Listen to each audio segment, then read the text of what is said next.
Okay, hello everyone. Thank you very much for coming to the inaugural event of Cultural Journalism Campus, CJC.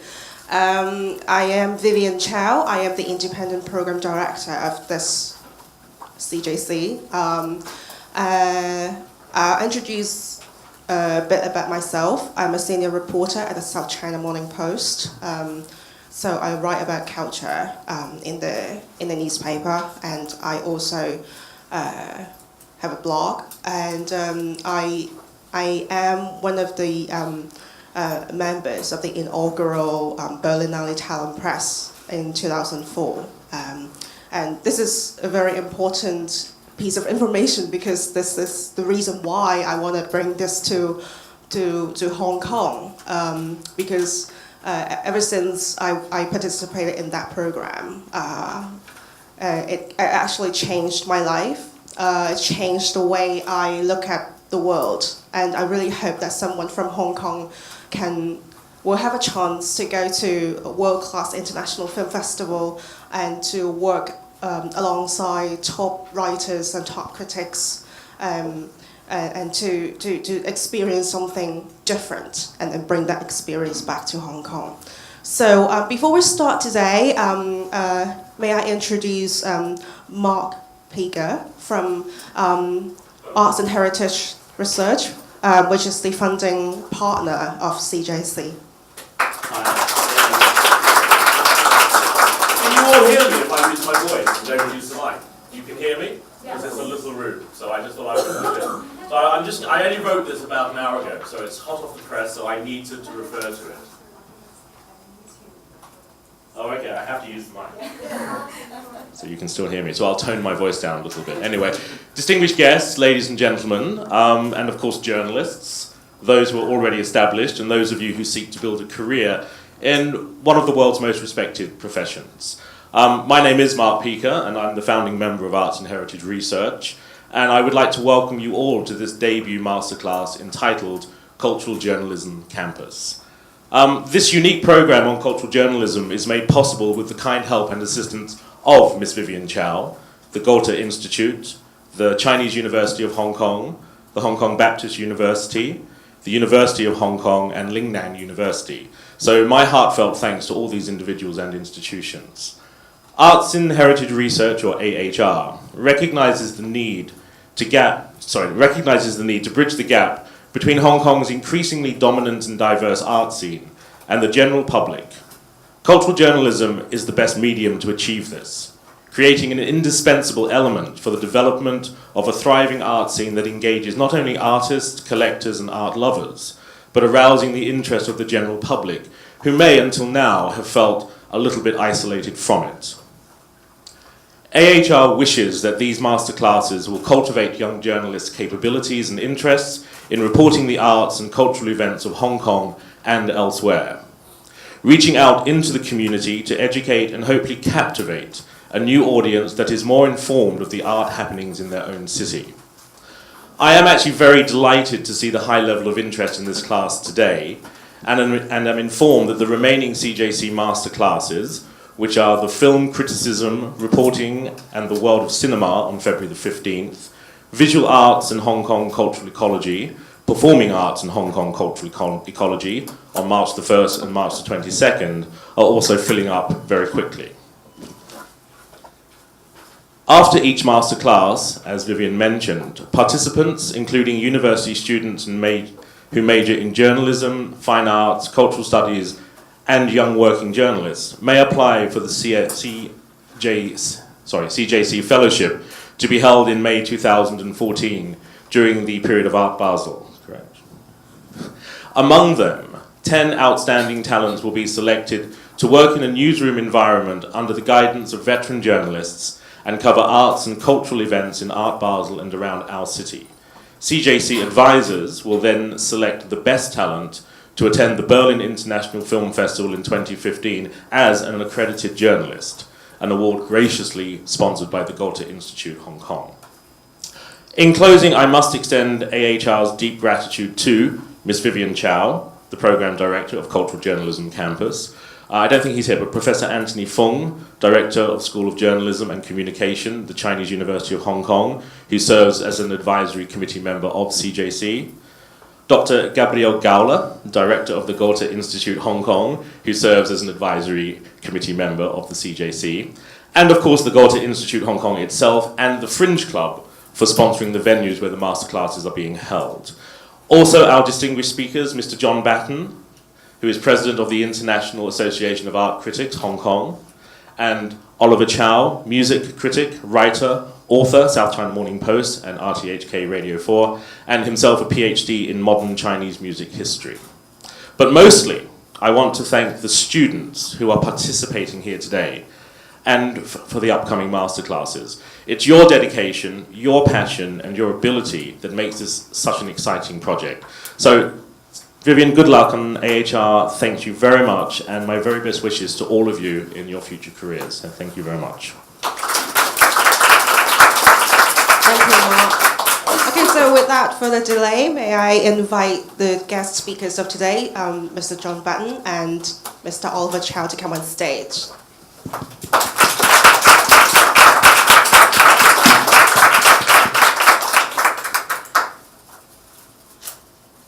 咁後邊嗰啲無位即係企住嗰啲係而家可以你哋上前面坐。Okay, just want to make a note that today's session is primarily in English, but Cantonese 都 OK 嘅嚇。咁it's bilingual. So if you have any questions or if there's something that you don't understand or if there's a particular word or a term that you need explanation, please feel free to ask. Okay, so today's topic, art criticism, cultural journalism, and Hong Kong media landscape. So let's go through that one by one. So as Mark introduced, John is the president of the International Association of Art Critics Hong Kong. So John has written extensively on arts and culture at the South China Morning Post, Perspective Architecture magazine. He's also the organizer of the annual Hong Kong Art Walk. Besides visual art, John is also co-convener of Central and Western Concern Group, which makes John really special because he is also very familiar with urban planning and heritage issues of Hong Kong, and that's a very important area in cultural development. Here is Oliver Chou. Oliver Chou, Dr. Chou, holds a PhD in music history. He's a senior writer at the South China Morning Post. He's a music critic for the SCMP, ZHOUKAN, YAZHOU, RTHK, and he's been advising at many government panels, cultural institutions, and events such as the Hong Kong Book Fair.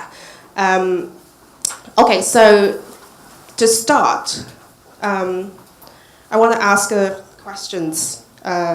So maybe we should make a brief introduction of what art criticism is, and for example, when we see a piece of artwork, like how do we approach a piece of artwork, and the role of art critic in not just in the cultural scene, but also in the society. Maybe we have John to start the discussion first, please.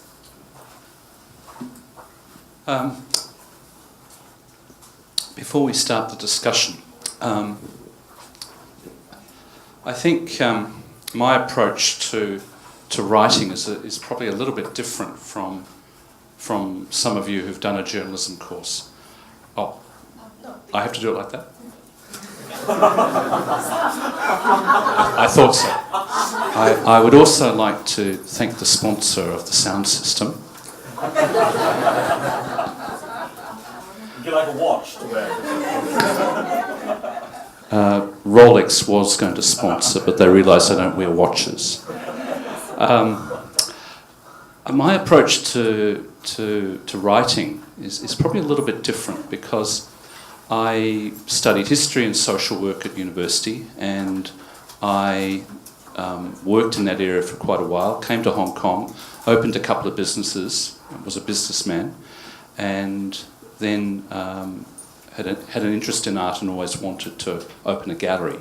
And I did that in 1997 as everyone was leaving for Canada and Australia and Britain. But when I opened the gallery, I was asked by someone to write a piece for a magazine. And I actually enjoyed writing, even though I hadn't written for many years. And I realised that sitting in a gallery was actually extremely boring. And apart from trying to sell things, I actually had time to do a lot of thinking. And I put the thinking into writing. And so I started writing pieces. Now this is a bit odd for an art dealer to do that because of course you are compromised by the whole system that you're immersed in, the art market. Come to that in a minute. And over time I realised that in fact you could get a lot of free publicity by becoming an expert and being sought after to make comment. And that's really how I got into writing. I read a lot, I think a lot, I think I'm articulate. And so my art writing, to answer Vivian's question of art criticism, is very much about, one, trying to be independent in a world where I have to turn my microphone, and two, to tell a story. I'm being simple, I'm making it simple. Art criticism is telling stories, and they take different ways. So, the sort of words I would use for being an art criticism is that you explain, you teach, you tease, you try and bring out an idea, you debate, you raise issues, you question. That encapsulates the sort of things you do with art criticism. But that thing I just came to a minute ago about being an expert, because once you become an expert, everyone wants to know you, and they want to use you. And so that's the difficulty, I think, in a world where everything has to be a good news story, because it's the debating and the questioning that can be the difficulty for writing art criticism. We can come to that a little bit later about the ways that you can be stopped from being critical. But that is often my biggest, I suppose, issue. I'm very lucky. I don't have to work in this for my income. But there are pressures, and there will be pressures on you as journalists. Well, thank you very much, John. I think we will come back to that point about the, actually that touches on the ethical issue and the integrity of being a journalist and a critic. So Oliver, so what do you think about writing, music critic? I mean, for you, and being a music critic, how do you approach this piece of music? I think first of all, I would like to talk about the definition of term, criticism as to journalism. These are two different things.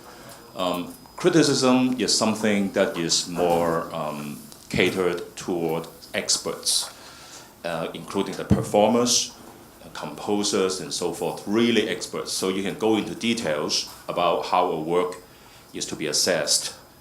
And journalism, however, is something that is designed or catered to a more general public. So I think I'm somewhere between the two. I don't want to just write something that is so technical and difficult only for the performers to read. And I don't want to write in such a general and simplistic term that would draw some laughter from the performers. So I'm caught in between. And I like very much what John just said earlier about writing reviews or cultural stories, something that is readable. I think that is foremost. It has to be readable. If you write something that is so difficult about technical stuff, that becomes so dry and very, very few people would be interested in reading. What's the use of writing it? every inch of resource, be it on print or on the internet, is so valuable, including our time. So I think it should be very important for us to think about what we are going to write. And also, writing music is something you may say very easy, but at the same time very difficult, because it's abstract. You can just write anything almost based on your impression or your interest. But at the same time, it is a very tricky writing assignment, because it's abstract, and you are writing some professional on stage their performances, and we all know artists are sensitive, if not difficult people. It's on. Anyway, you said you were editing this, right? Anyway, so who would qualify you to sit down there and write about those professionals doing their gigs on stage? And so it is a very challenging thing to put in words what they perform up there, and in a responsible way, not necessarily an agreeable way, but a way that would draw those who are not or are in the concert hall that agree what you have just said is something agreeable. So I think it is an art in itself. And so I think for those who would like to pursue this career, he or she has to be extremely passionate in this thing. You have to ask yourself very, very honestly, am I going to do this? And also, I would like to quote a Bible scripture, which I lived with it for many years. And when I was a student in the US, I got this scripture and I just love it and embrace it. It's in Luke 6:45. 路加福音6章45節 Out of the abundance of one's heart, the mouth speaks. In other words, you have to be very honest with yourself what you want to write. Do you want to write for word count, for deadlines, for the writing fee? If those are the things that you consider before you're writing a piece of music criticism or art criticism, well, think twice. So my advice is, if you really want to write something, what you hear or what you see, ask yourself, why am I doing this? Is this something that has moved me so much that I want to record it, write it, critique it, in order for others to share what I have seen or what I have heard? So this is a very important starting point before you go out and plan anything. And if you are, because art criticism is something that requires integrity, that is so important. As John mentioned, there are many, many temptations out there, because once you have some 地盤, some space, people will come to you, I'm being kind to you, could you this and that? They may not say to you directly, but they will lead you that way. So you have to be really hold firm to the principle of recording these things in the most honest and with integrity. Okay, thank you, Oliver, for this great introduction. And again, the integrity is a very important principle that critics and journalists should stick to. I think that issue it's about your writing ability. It's about your intelligence and your knowledge in a particular subject. If you do not have the integrity, if you cannot demonstrate editorial independence, then no matter how great a writer you are, I think your stuff is not readable. Am I right, John, or am I being too extreme?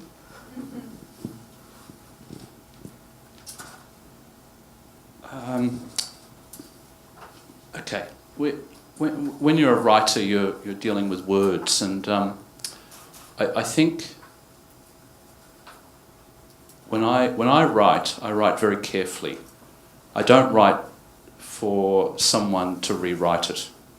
I know, news journalists will be very tight deadlines. They write down a series of thoughts and ideas. Maybe it's rough, maybe the grammar's not the best, and someone will rewrite it for them. I don't work like that. I try and write a perfect copy because, as Oliver said, you're dealing often with an intangible idea.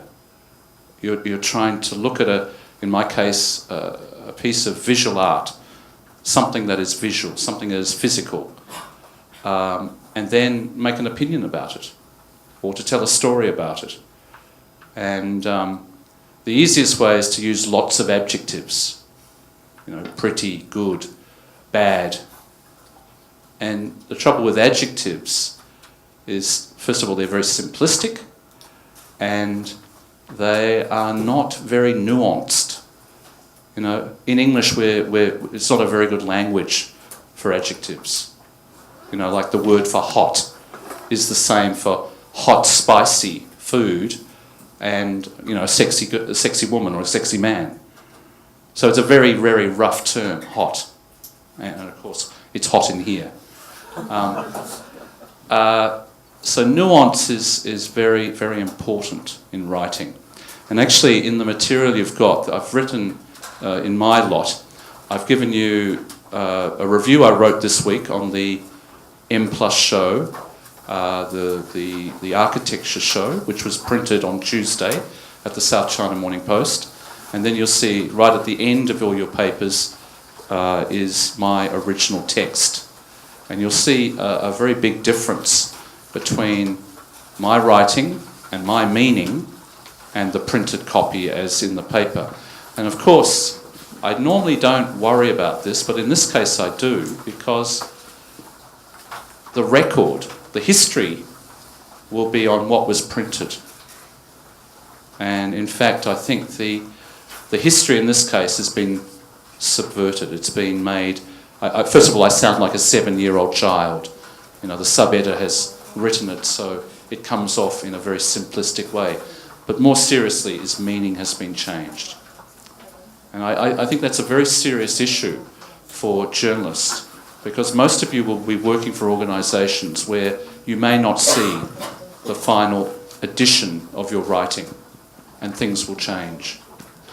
In that lot of paper that you've got there, you'll see that there are other articles that I've written for an architectural magazine, where I can say anything I like, and they don't do any editing. Sometimes I wish they had, but in fact, the thoughts are what I think. And so that's a very special... To be allowed to do that is quite special, because it's actually, apart from the new age of blogs, previously there was always a gatekeeper for writers and journalists and columnists, especially in daily newspapers. So I really think when you go out and work, it becomes a battlefield sometimes. I think Vivian can tell you lots of stories. Luckily, I'm a freelancer. I don't get involved too much in the battlefield. But if you're working in a daily paper with a lot of people, or a magazine, and, as I said before, the pressures of, say, sponsors and other people who want the good story all the time, PR companies are a big problem at the moment for cultural workers, because all they want is a good story.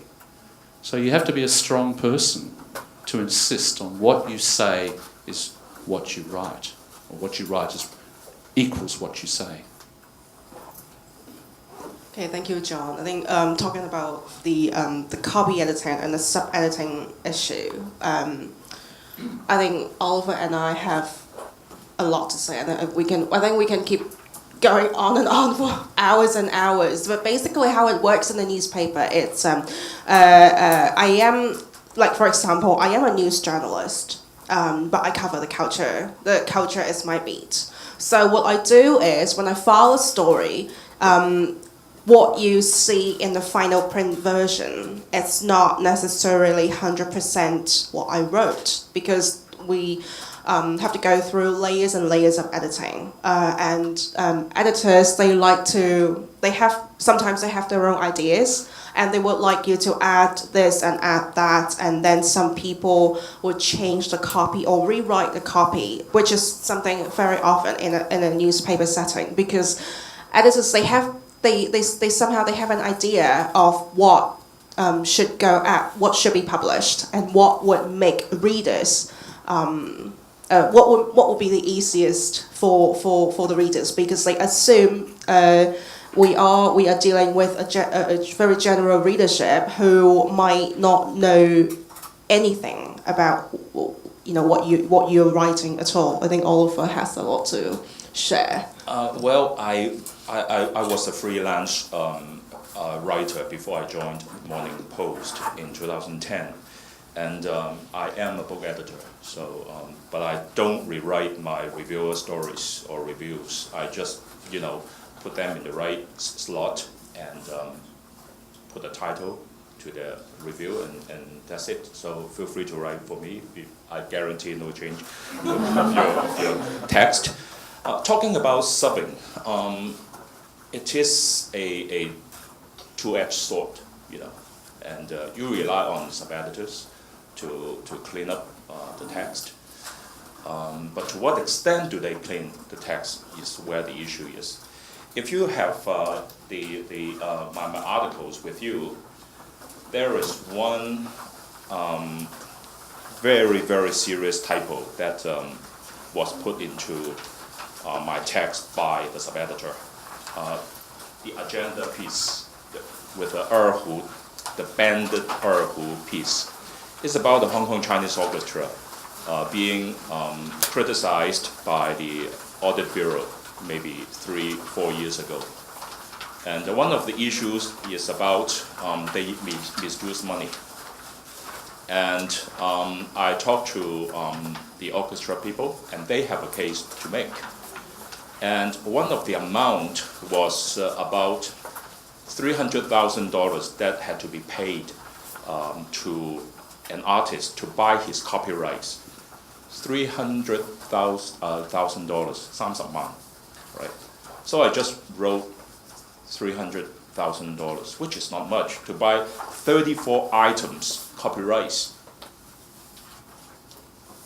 So I sent a text to the editor, and when it came out, look at that figure.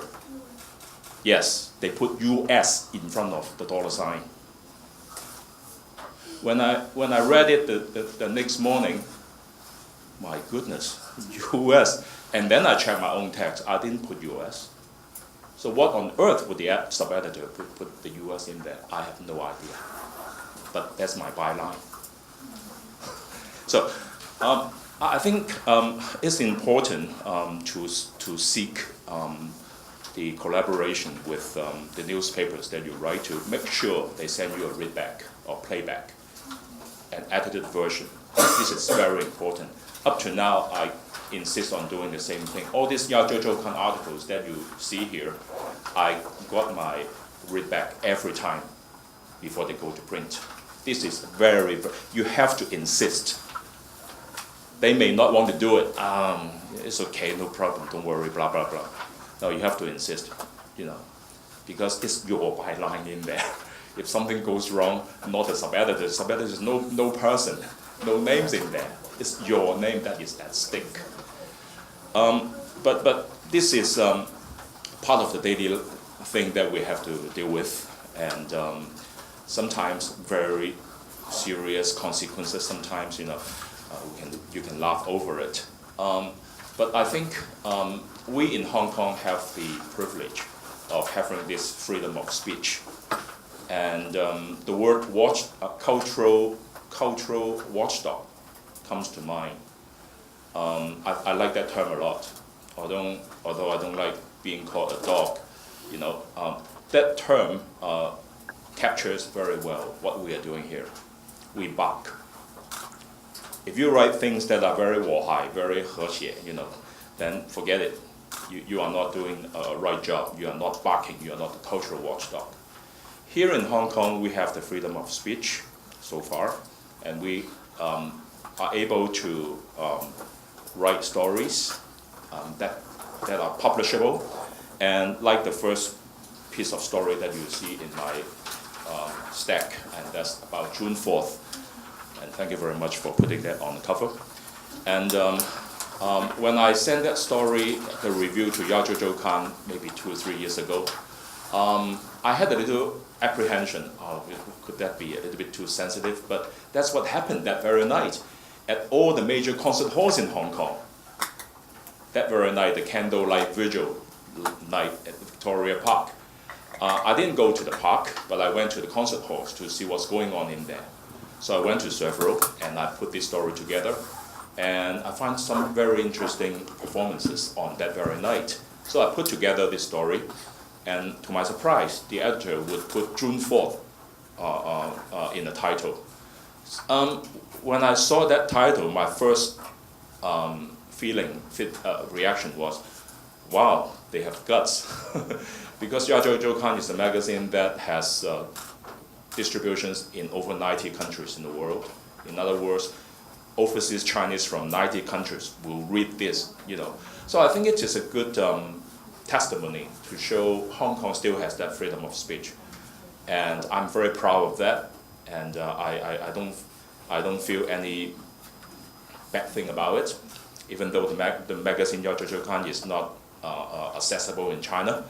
So what I'm trying to say is we in Hong Kong have that very, very special privilege of really having that freedom of voicing the things that we feel concerned about.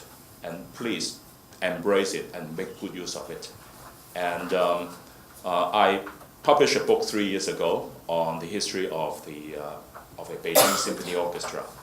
It's a 700-page book, very big. And at first I felt a little bit uncertain how the mainland people would react to that history book, because the 40-year history of that orchestra dealt with a lot of controversial issues, but they came out fine. And so I think as long as you hold dear the principle, as I said earlier, the integrity and your heart to explore these past or present issues, and I'm sure the reward will be great. And you hold dear the very principle that we here in Hong Kong still have that freedom of speech. Very great point, Oliver.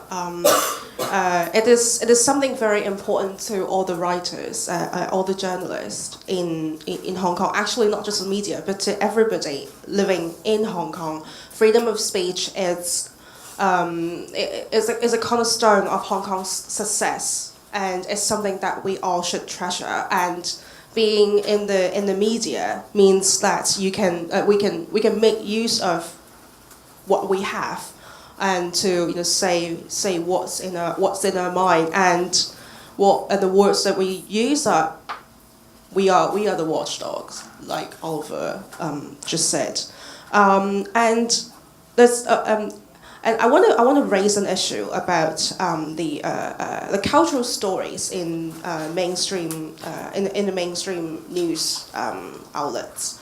I think with my experience, West Kowloon Cultural District, a major so-called cultural project, 21.6 billion Hong Kong dollars put into it, and but funny enough, when 10 years ago, more than 10 years ago, when it first started, it was basically a political issue. So even though it has a name called a cultural district, it's actually followed by political reporters. And then later on, it became a property project. So it was covered by like urban planning beats or property reporters. And only until, and actually up until recently, it is still largely covered by the political reporters. And very, very few cultural reporters cover this issue, and and other areas that's related to cultural development, such as the Central Police Station, the PMQ, the former police Mary quarters. These issues, these are planning heritage issues. These are also covered by reporters who are not coming from a cultural background or who have little understanding of Hong Kong's cultural development. So I want to ask John, how do you feel about this, and how is it possible that we can make a difference, or we can change how change a perspective in covering these issues?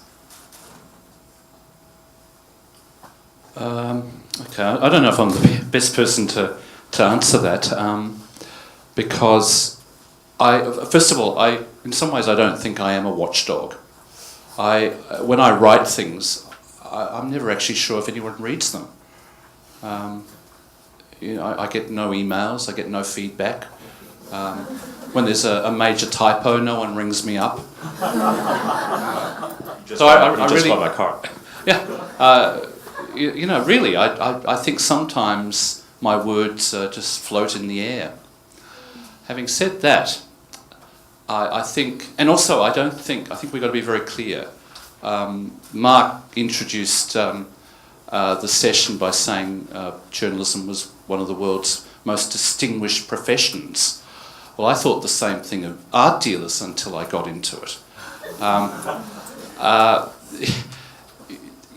All professions have their good points and bad points. And journalism, I've been a member of the Foreign Correspondence Club for many years, and recently I read John Simpson's book on some of the great stories and the lies and deceit that journalists went about in telling those stories. And there's a whole history of truths and mistruths in journalism. Okay. The other thing is, I think journalists often have a bigger opinion of themselves than their readership. And I think that's an important point. Don't get a big head in your job, any job, but especially journalists. You are there to do a certain thing, which is to report and to tell, to be critical. But don't get a big head about it. If I can just use a little example. Okay, so this is something I wrote with Katie Law for the Central and Western Concern Group. In fact, we set up another group. It was called the CGO Concern Group. And this is a lobby group to save the West Wing in the central government offices. And this small document talks about the history of the West Wing and the importance of the whole site. And I know this document actually changed opinions, because here was the history that no one had compiled. And we lobbied and lobbied and lobbied. We got Gladys Lee involved to threaten legal action against the government. And last year, the government stopped the demolition of the West Wing. We also knew a very important thing. I want to come to this important thing, which is the word gossip. And the gossip we heard on this site was that Donald Tsang, somewhere along the way, had promised Lee Ka-sing that he could buy the West Wing. So when the government announced the sales site, it was very odd, because the sales site was a very odd shape. It ran around the West Wing, and then a very, very, very thin strip of land went down to the Cheung Kong Centre. And we thought, this is odd. And so instead of keeping that quiet, we talked about the gossip. We said, we have heard that the site has been promised for sale to Lee Ka-sing. We gossiped about it. And indeed, as a reporter, you probably can't publish that because it's not verifiable. No one's going to say, oh yes, that's true. But by being an activist, you can say that. And we can put it into this document. Whereas as a journalist, I probably can't. That's a very important point. And I think one of my main jobs as being an art critic is to be very interested in everything. So I think the art scene is completely different from the art market. Completely different. But I'm very interested in the art market because if I put it all together, I can hear all sorts of gossip, all sorts of information, and I can put it together. For example, Mark Pica, who I've never met before, I know is a partner in a commercial gallery. Is that right, Mark? Correct. Yes. Okay. Now I know that because I read, I look at documentation, and I organise art walk where Mark has signed off on something. And that is a fact that I'm sure he's perfectly happy for you to know. I hope. Yes, that's fine. Yeah. So, and just like the fact is that I was a former art dealer. And that is something you, maybe when you're looking at me, think, oh, well, you know, he may be tainted by that. And of course I am. I think John made a very interesting point about the difference between journalists and activists, and when as a journalist, we have a lot of rules that we have to observe. Like, for example, the information that we have. Well, we hear a lot of gossip too. But of course, we can't just put it out there, you know, in the paper, because we are responsible for what we write. And if it is something that we cannot verify, we cannot put it in the paper. And I think for us working at the Post, we are even more cautious than some of the Chinese language papers. But then. That means that does it mean that if you there's a lot of limitation in the media in terms of disseminating information or revealing the truth as opposed to, you know, other ways, especially now in the digital age, and everybody goes online, and maybe you read house news or other news portals online even more than the traditional print media. Is this digital revolution how is it going to change the traditional media landscape? And when, for example, the gatekeeping process that we talked about at the beginning of this talk, does it mean that by putting us raw copies out there online, is it actually better than having someone cleaning up your copies before being published? I think, Oliver, do you have any thoughts about this? I still want to go back to the very first point I made, and that is we have to make a differentiation between cultural criticism and cultural journalism. You talk about revealing the truth, verify this or that. This is news reporting. We are talking about art criticism here. There's no right or wrong. It's just a reviewer's view on a certain performance. In my case, it's music performance. I cannot write something that can be verified to be true unless I said, okay, this concert is played by an orchestra of 75 people. Then you can verify that for sure. But no one would be interested in reading about how many violins or performers on stage. They want to know how they performed and how the concert went. That's what we are in a position to write about the review, how the interpretation, how some passages are being performed by the musicians and led by the conductor. And so if we, so when it comes to art criticism, we are not writing about something absolutely right or wrong. And we just write down a performance or an art exhibition. The person that has that access to that performance or the exhibition to write about his or her opinion about the presentation. Right. I have with me here a book by Bernard Shaw, one of the greatest literary figures in the 19th and 20th century England. This is my Bible of writing of music criticism, because the title of this book is How to Become a Music Critic. And this is a great collection of many wonderful music reviews Maestro Bernard Shaw wrote in England in the late 19th century and early 20th century. Well, he wrote in newspaper, and over time, these articles, these reviews, became so legendary that someone put it together as an anthology. And what an anthology this is. This is absolutely great for any art critic to really read what great art reviews are supposed to be written. I read through this book, and there is one chapter he talked about what made a good music critic or art critic. He gave 3 criteria, and I summarize here. Number 1, that person has to be should have a cultivated taste for music. Cultivated taste for, obviously meaning training, some training in music.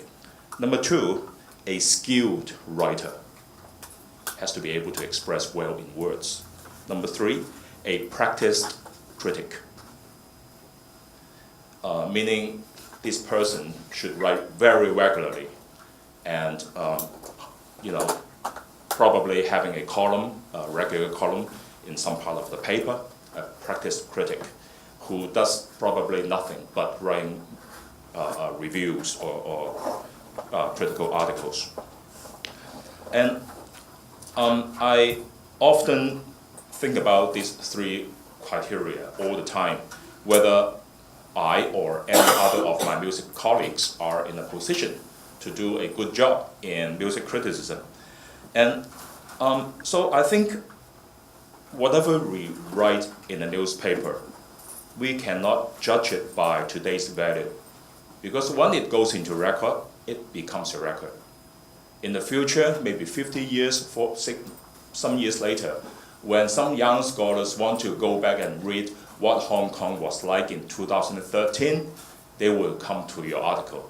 And they will, from that article you write, they will find out what actually happened in the concert hall, according to what you wrote. So that's why I said earlier, writing a review in print is a daunting task. You have that huge responsibility in you because it will go into record for future scholars, generations to go back on and rely on your piece and know about what Hong Kong was like then. Because that's what I rely on when I wrote that book. I brought that book with me. A 700-page book about the Chinese orchestra in Beijing from 1956 to 1996. What did I rely on? Newspaper reports.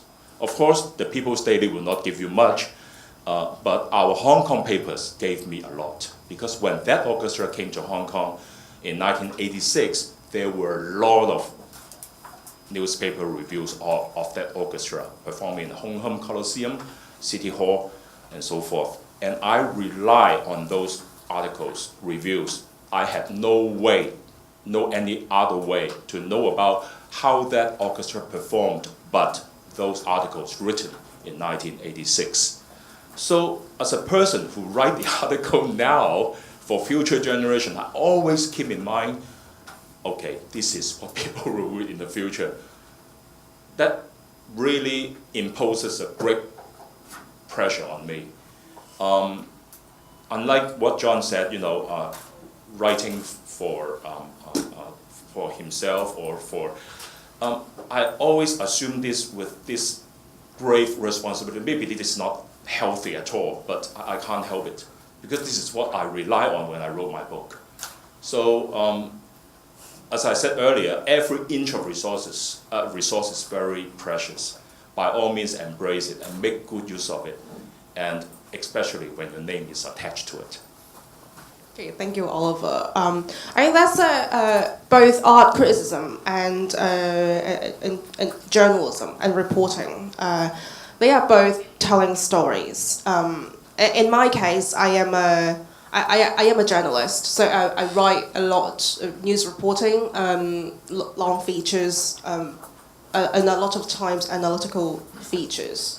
So when the critic writes, so of course he or she is expressing her own opinion and her view on an art show or an exhibition or a music concert.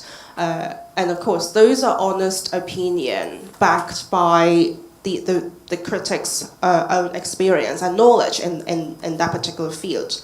But when you are a journalist writing a story, does it mean that you are just writing actually, or quoting a few people and then just type up the quotes? No, it doesn't. It's not how it works. I truly believe in division of labor. In a modern society, it can only be working according to division of labor. By that I mean not one person can know everything. You have to know what you are good at and where your passion is, based on knowledge or expertise that you have. Otherwise, don't touch the kind of things that people will rely on you for the review. So that's why up to now, I have not written one word on West Kowloon project.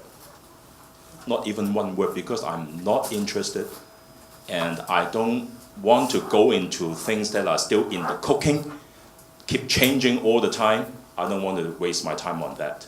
And that really makes those West Kowloon people very, very upset. But I can't help it. This is a division of labor principle at stake. I rather do things that I'm good at, that I have my training on. And that's already a lot of things to cover, because I also do radio show and Chinese English media and all that. That's already, I have my hands full. And so, according to the ancient Xunzi strategy, 孙子兵法, you have to know yourself and you have to know the other party. Then you fight every victorious battle. So I think that is very important. Based on this principle of division of labor, you just divide up the kind of duty with your fellow colleagues. And I'm sure Vivian is the person at the post to cover the West Kowloon project. So I'm very happy in leaving that to her. I'm not just an art critic. I've got strong opinions, and one of the reasons I write is to give opinions. If you see in that little pack, you'll see all sorts of opinions. For example, the changes in planning rules, which are meaning that the industrial areas of Hong Kong are being redeveloped for housing and hotels. Now, this has a tremendous effect on what happens in these places. So, for example, visual artists who were renting 1,000 square feet in Fotang for $4,000 a month up till 2 years ago are now paying $10,000. And you could share that with two people, and now you'll find if you go there, there'll be 5 artists sharing the same space, because they want to keep the rent at about $1,500 each. So I don't just write art criticism, I write about all sorts of issues which affect you and me daily. And for example, the West Kowloon, there's a piece in there called Impression Hunting, which I quite like, because it's a story about the demolition of an old Dai Pai Dong in Soho, where the government decided that the license holder had died and they weren't going to reissue it to the surviving family members, so they pulled it down. And for many years there was the impression, after they pulled it down, the impression of the Dai Pai Dong. If you have a look.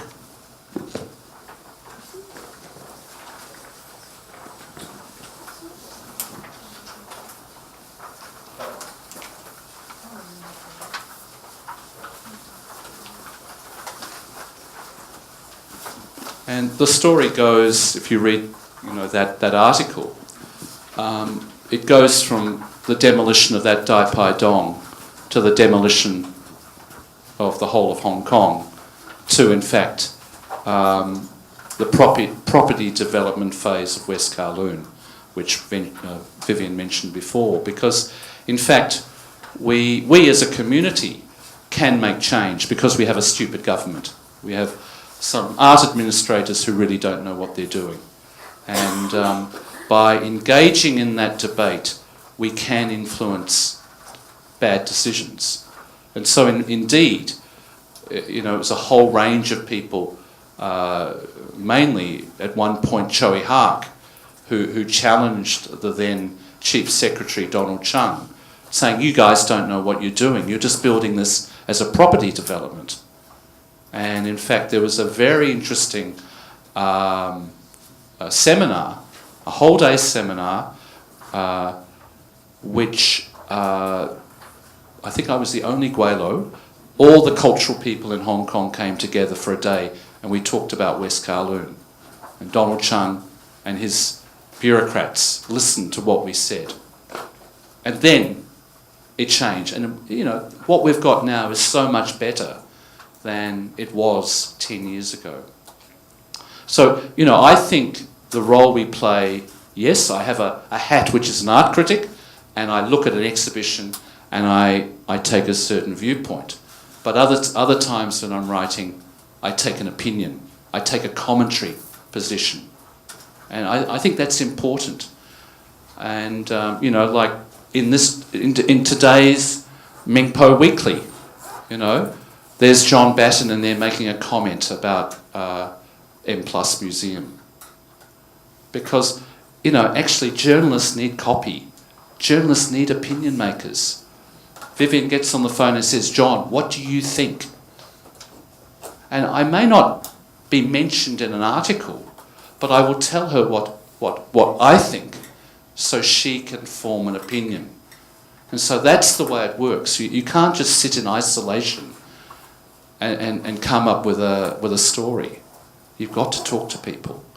And I think as journalists, get on the street and walk around. The big lie at the moment is that Hong Kong is experiencing a visual art boom. It is not. If you walk around Hollywood Road and Soho, you will see lots of empty shops. And why? Because the rents are too high and no one can afford it. And that's why galleries are moving to places like ZHOUKAN or closing. There is no art boom here. It's a big lie. Now, if you listen to some writers who keep perpetuating the myth, then you yourself are going to get it wrong when you write. Because I'm sorry, there is no art boom. If we have an art boom, every one of you will be buying art, and I bet you're not. I think as a journalist, you need to you really need to go out there and to talk to different people who are doing different things. I think regardless of the beat that you cover, and journalists should have an opinion. And although you are not expressed directly in your story within, I think blah blah blah, but you can still tell a story by arranging your facts in your feature. So why is a story written in a certain way but not the other? It's because the writer actually has a view on a certain issue, and that was why the facts are presented in a certain way. It's not. It's a way of telling stories. It's a way of how to convey readers on certain message. And yes, journalists are like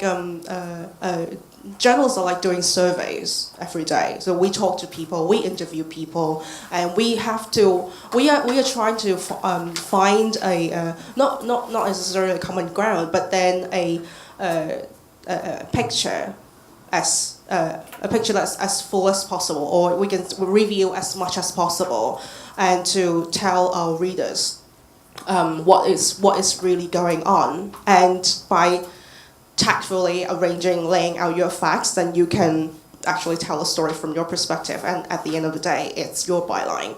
I want to go back to the point that I made earlier about the future of the media, about this digital age. So, John, what do you think? Do you think it's better that we just put our copies out online, and better than going through layers and layers of editing in the print media? Is that how you see the future? It's what I do. Yes, we have the art critics have a website here, and I usually put something like a version of this review was published in the South China Morning Post on the date. So it's that word version that I use. And yeah, so, the record can be a little bit changed. Like when Oliver was doing his research for his book, of course you rely on printed material. But there is also another way, and that's archives. Maybe the writer, like George Bernard Shaw, maybe his original copy is in a library where he deposited, or his executors deposit George Bernard Shaw's papers. I give all my original writing to the Asia Art Archive. So there is a file called John Batten with my writing in it.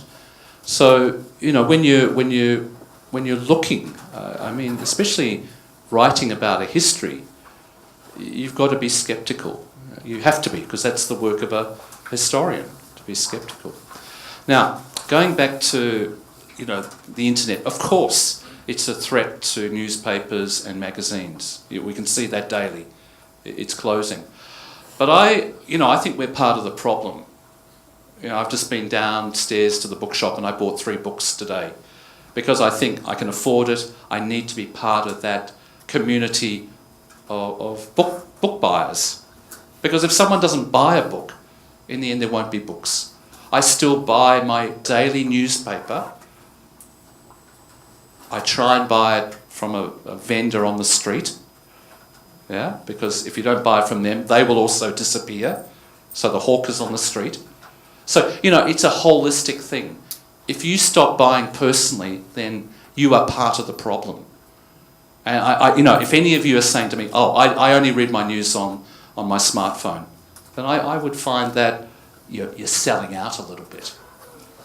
Because, if you want to be journalists, you have to support the media that is the one that's going to employ you. And of course, newspapers are smart. They're, the copy they use for their print media is used in their digital media, of course. And they can sell advertising. But of course, we're all so busy, we don't even have time to read. I think that's more the problem. But, a little anecdote. One day I went into the Hong Kong bookshop, the same company that owns Swindon's. And I inquired about a book from the information desk. And then I said to the woman, "What are you reading?" And the woman looked at me and she said, "I don't read." I couldn't believe it. She's working in a bookshop and she doesn't read. So it's the same with you guys, I think, okay, maybe not buy a newspaper a day, but you've got to buy a real newspaper once a week, to look to because if I say to you, do you buy a newspaper, and you don't, and you're working for a newspaper, sounds a bit hypocritical, doesn't it? Well, I subscribe to news websites.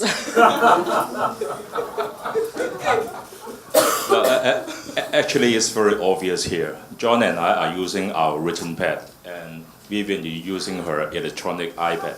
So this is it. You can tell it right here. Yeah. And I cannot agree more what John just said. And because I sit on the Hong Kong Book Fair panel, we often explore, the future of print materials, books, newspapers, and stuff like that.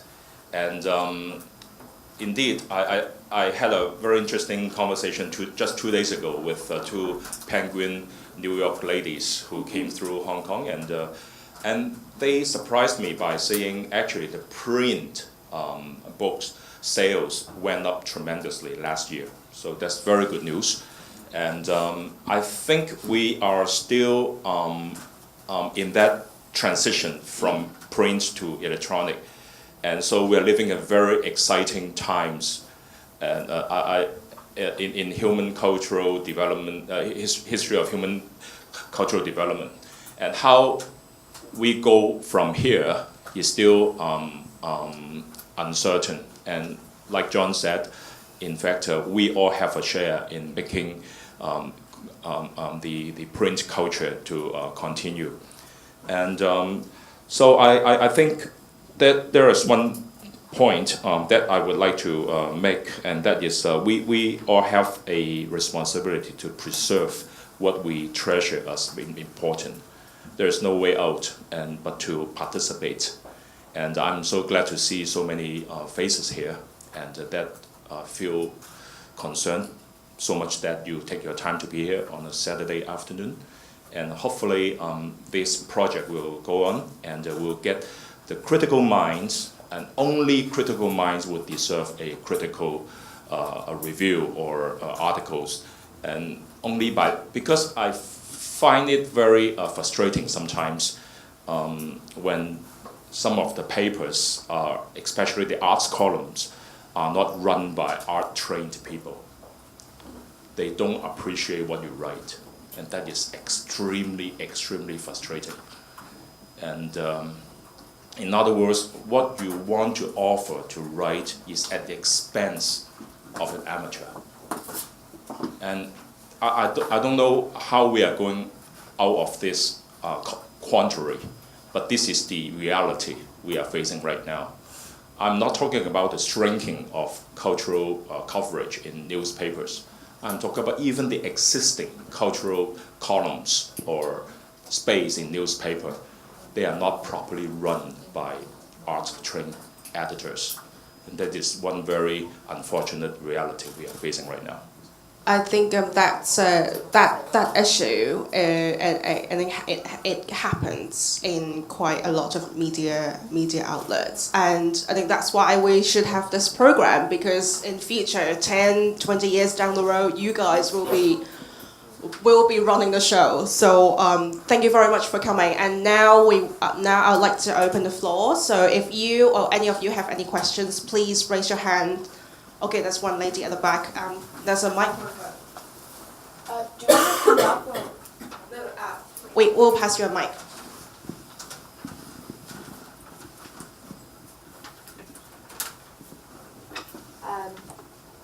Hello? Hello? Oh, okay. Hi. Thank you to the two guests for being here today. I have quite a lot of questions, but first of all, I want to comment a little bit on the part about digitalization of journalism, because I feel like both of you are a little bit skeptical about the way things are going for journalism. Yeah, for journalism and the decline of print media and everything. For me, I feel like it's not necessarily a bad trend because of several reasons. First of all, I understand that, especially with Twitter and everything, there's a kind of sense of how we're getting a lot of information, only the headlines, but not the depth of the stories. So young people are trying to sort of cram as many pieces of information into their head as possible, but not necessarily understanding what's going on with the world or art and everything. And I feel like this is the worrying trend. But at the same time, and it's also not very good news for, let's say, hawkers or jobs or whatever. But at the same time, number one, it really does save a lot of paper. And the second thing is, let's say stuff for like art criticism. When you have, let's say, a drama that you need to review, and then different critics will obviously have very different takes on, a lot of times they'll have very different takes on what's going on with a particular show. So I remember The Taming of the Shrew, an all-female cast came to Hong Kong about 2 or 3 months ago, and there were a range of opinions on how that show, how whether or not it was feminist, like how does it show Shakespeare's original ideas, whether or not it was misogynist and so on. With online media, you get to print a lot more. So because it's free, you get to show both sides of the opinion. But a lot of times when you have, let's say, SCMP, you won't print, two different critics or two different opinion pieces on one particular show because number one, you just don't have enough space or you don't have enough, resources or people to cover a certain thing. So I feel like the web does open a wide range of possibilities for criticism in general, and it invites a lot of opinions from both amateurs and from professionals as well. Because I think John, you mentioned that you might not get responses from people, but a lot of the times when I see blogs or other stuff that comments on Hong Kong culture, there is definitely a lot of discussion that's going on because of the convenience of digital media. But of course this is from a perspective of a millennial, and I'm obviously brainwashed by I live with convenience and everything, so this is just my point of view. But sorry for rambling for so long. I have a couple of questions. First of all, I think when you talk about criticism, I feel like it's a very personal thing, but if you talk about being a cultural watchdog, does that mean that you're trying to, make sure that artists are upholding a certain standard that's okay to let them, enter the Hong Kong art scene, or does that mean something else? Because I think, Oliver, you mentioned about how you try to take a middle ground when you write so that both professionals and laymen will understand, general public will understand your writing. But at the same time, it's when you have two different target audience, your how do I put it? Your starting point in writing is very different, because when you write for professionals, let's say, or you're writing for a historical purpose, you use a lot of technical terms and you're maybe trying to help them improve and give them, give the public a general idea of how money is being spent on these people, let's say. But when you write for the general public, it might be because you're encouraging them to buy a ticket in the future, or you're telling them whether or not this show is worth going to, or how do you reconcile between different purposes in writing? Can Oliver answer this question first? Well, first of all, resources are limited. You can't please everyone. And so what I was saying earlier, I wanted to, on one hand, I do critique on the performance on some technical grounds. And at the same time, I would like to introduce the performance itself for those who were not in the concert hall, for them to appreciate what all these technical things are about. So, but all this has to be done within 400, 500 words. So it is an art in itself to how to, put all this within this very limited framework. You mentioned about the importance of interactive comments. I agree to that, and I think it is good for the general public to have a platform to voice their opinions on this or that. But I think for a serious art review, it does take time to digest and to breathe. You can't just, go out and tell the world what the play is like on that very moment when the clapping was still on. From a news angle, that's fine. But from a real serious art review critic, you would take time to really digest it. I remember there was one concert many, many years ago.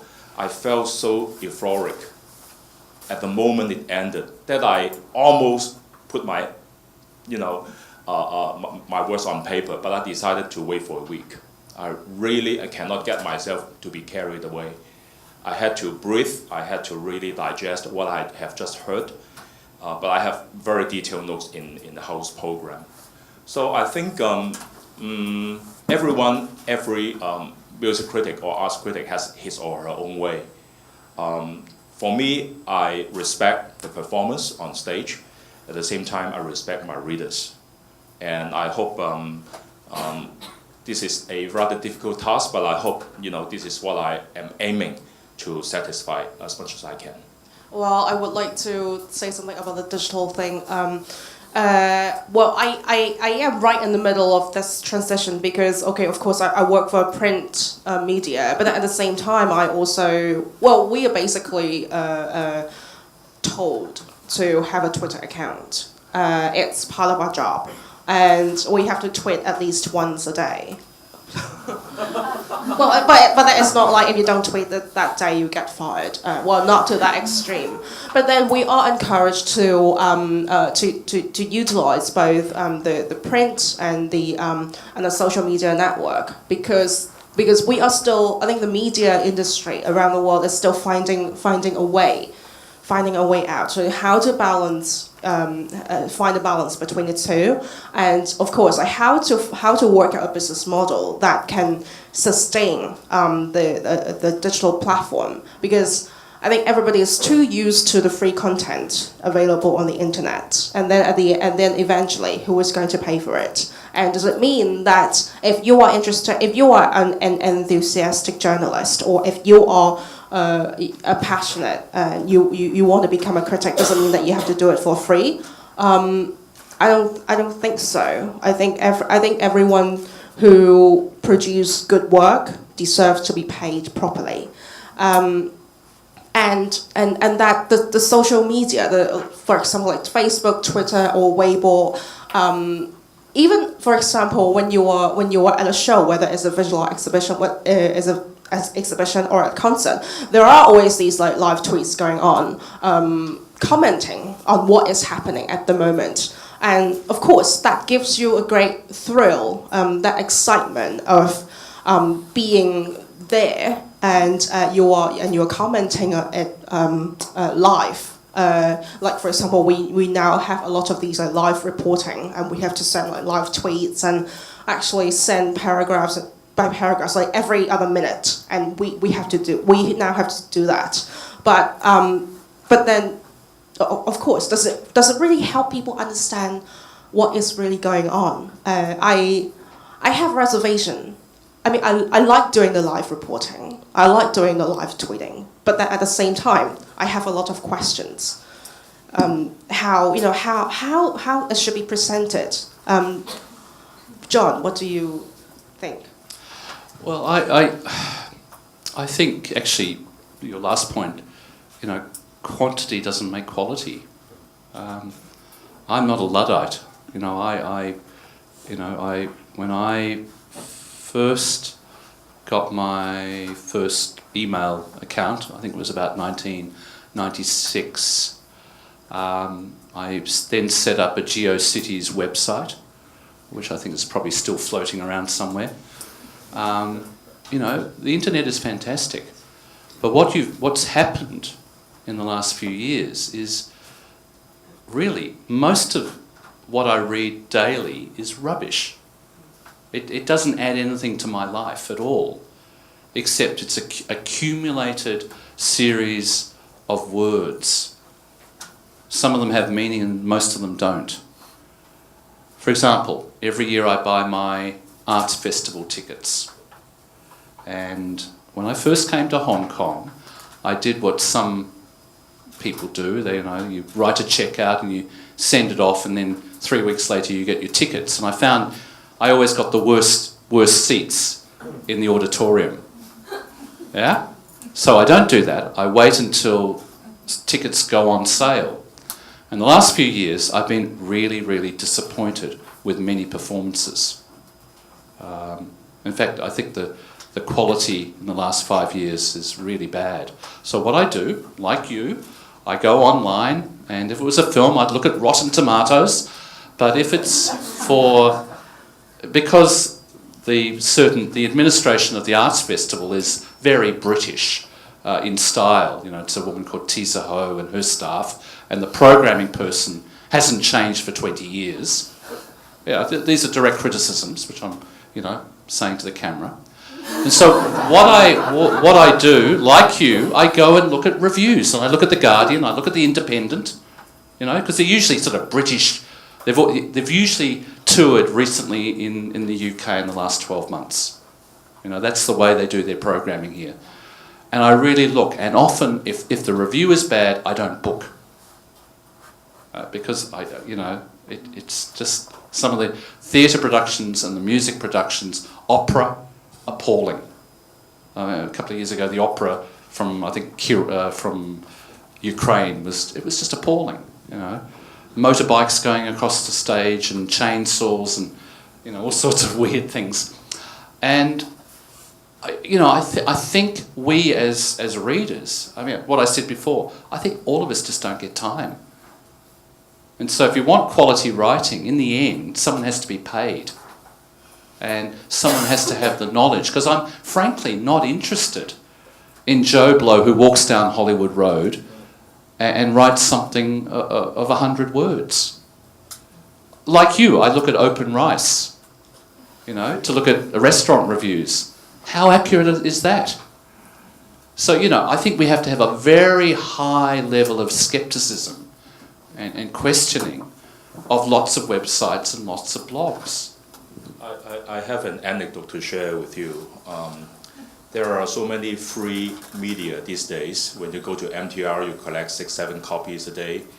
And I once wrote an article and I tested it out, whether the article I sent in was read and edited at all. So I made a mistake on purpose, and a big one. Okay. There is a 3-word Chinese term all of us would know very well. And I changed the order of the first 2 words. When I read the paper the next morning, the mistake was there. You know what those 3 words are? 共產黨. 我寫咗係假產共黨. Same 3 words. That shows the quality control in those free media is 0. If you rely your information feed from the free media, this is what you get. And so at this point I always share with my students and colleagues, and it cannot tell any better. Okay, can we have more questions? We're going to take a few questions and then we're going to respond to all of them in one go. So, Mike. Thank you. Hello. First of all, thank you very much, Vivian and also HR, for putting forward such an amazing program. I have a rather practical but very brief question about being art journalist or art critic. So, you're very established voices, but then for us, we may have passion, we may have interest, otherwise we won't be here. But when it comes to really writing stuff, and Dr. Chou just made a really good point about we may not be professional at the moment, but then we are actually commenting or actually reviewing somebody's doing art professionally. And how would you think that we should, as budding journalists or budding critics, how do you think we should establish our own voice, or how do you think we should undergo that sort of self-empowerment in order to make our voice valid or established in the future, maybe? I'm pretty sure those who are not journalists here, especially because we will probably start off as independent journalists or critics, so that's always one of the questions in my mind. Okay, there's another question we want to take a few questions first, and then we'll respond to them all. My question was just about the amount of educational training in art that you feel we would need to become journalists, because I know, Oliver, you have a PhD in modern Chinese music history and you're a music critic, and you talked about needing to not really wanting to have dilettantes or people who have just sort of a casual interest in the subject to be reporting on it. But John, in your case, you don't have formal training in art, but yet you've you're working as an art critic and sometimes as an art journalist as well. So I'm curious to know your opinions on how much educational training you actually need to report on art. Do you need a master's in art history? Do you even need a PhD in art history? I think that's a good question. Personally, I don't think you do. My degree is in history, and when I did the history degree, I chose arts-related subjects. So I think I've got a little bit of background that's probably enough. But I think it's also about practical experience. Should a music critic be able to play a musical instrument? Should I be a painter myself? So these are all sort of questions that you can ask. I take photographs. So your involvement in the arts, how immersive should it be? It can be very high, or it may be less high. But I think practical experience is very important, and working in a gallery, working with artists very closely. My gallery, for example, when I had it, I was the first person to show Chou who's probably one of our best artists, Leung Chi War, So Hin Kern. And these are people who are very important, and I've written and worked with ZHOUKAN, Ducky Zare, a very, very good photojournalist. For Art Walk, I try and involve young artists. So anyone who's done Art Walk will know that on the street, like Liggett, who's last year's Venice Biennale representative, he many years ago, before you even knew who he was, he did something because, I know the art scene very well. And although, yes, I am a Guelo, I get out and talk to people. And I think being immersive can have, because on one hand, I don't think critics should be too friendly with the people they're discussing. So a lot of people find me a bit scary and offhand. I don't mind that, because I think you need to have a relationship based more about mutual respect, and Okay, Oliver, you have anything to add? Yeah, just a very quick point about this goes back to my earlier point about division of labor. Those perform on stage, and we audience or critics, in the audience, and that's how it goes. And when you ask that question, what qualifies a critic? And maybe I can make an analogy. Would David Beckham be a good referee? Or does a referee have to be a former soccer player? It doesn't have to be. He knows the rule, or she knows the rules, and they referee. And even they have a great football career doesn't make them a good referee. So it's just how the principle of division of labor works. Everyone assumes his or her role in a society, take up that role. I think the important thing is about the writing. That was my first point. If you can't write, forget it. And I tell you what, I see a lot of writing. I do a lot of editing. A wonderful book downstairs in the bookshop that Mary Chan published, which I ghost edited, which was a leading model maker in Hong Kong. And he did all the models, the physical models for the architects, Norman Foster for Hong Kong Bank. If you go to the Cultural Centre, you'll see the exploded view model in the foyer. Not the Cultural Centre, the Convention Centre over here. And they're wonderful objects. And when I was approached to edit this book, I was, I don't know much about model making and the technical side. But I said yes, and because of that experience and being able to write in a more simplified way, the book is actually quite interesting.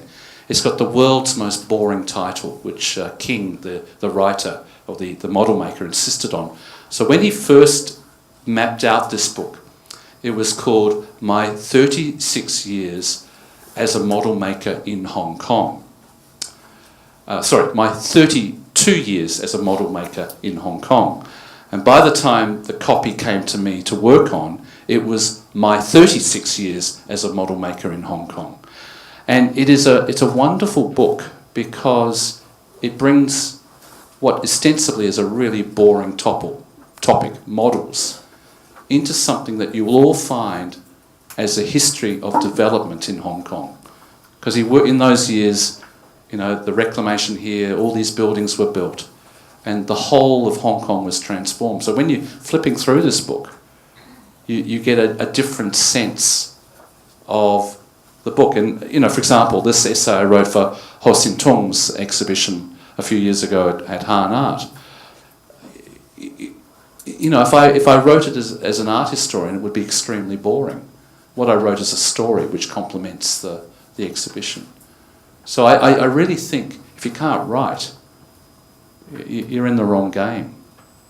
I think it's about communication. Whether you know how to communicate, how to convey a message, you know, from one point to another, from an artist or from a cultural worker or producer, content producer, and to, you know, a wide audience.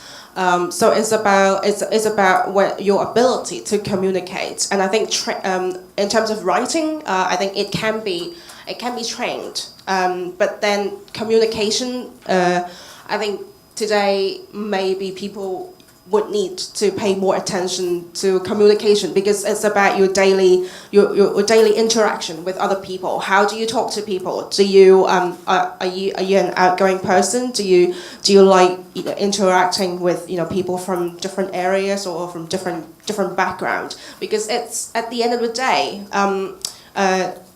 writing or being a journalist or being a critic, it's about communication. So this is an area that I think if you're interested in this field and it's something that you should work on. But I would like to respond to that question about, you know, how to get started. I must say the shortage is really severe in you know, art critics right now. We have a Chinese saying, 僧多粥少. Yeah, monks are few, but I mean the monks are many, but porridge is little. And as far as I know, I was on the LCSD music panel for the past 6 years. And so I know very well the kind of input they count on you.